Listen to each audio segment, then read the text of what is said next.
ওখান থেকে মানে বেঁচে ফিরে আসছে, মানে তাকে ওখানে দৌড়েই বিয়ে করা দিতেছে ওই ভাইয়ের সাথে ওই মেয়েটার। পরে উনি তো হাফ ছেড়ে আল্লাহ আপনারা যেসব বাইরে বিয়ে করে একটু সাবধানে যাবেন, ছবি দেখে কখনো মেয়ের জন্য পাগল হবেন না। ছবিতে আর বাস্তবে মেয়ের সাথে কোনো মিল নেই।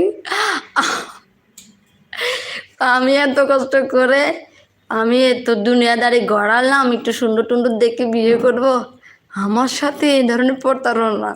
ঠিক আছে, পরে আল্লাহ উনি বহু কষ্টে পরে মানে সব ছেলেদের উদ্দেশ্যে বলছিল যে আপনারা সরাসরি বিয়ের জন্য মত দিবেন না, আপনারা আগে মেয়েটাকে আলাদা দেখবেন প্লিজ। আমি যে ভুলটা করছি, আমি ভাগ্য ভালো আমাকে তারা বিয়ে করা দিচ্ছে, তারা বলতেছে যে না যে ইয়া কাজী টাজি সব নিয়ে মানে রেডি, সব রেডি, কিন্তু ভাইটাই গেছে মেয়ে দেখতে, আর তারা বিয়ের মতন সব আয়োজন করে ফেলছে। তারপর বলছে যে যদি মেয়েটা একটু সুন্দরও হইতো আর পরিবার যা মন চায় তা হতো, তাও আমার দুঃখ ছিল না, কিন্তু তারা আমার সাথে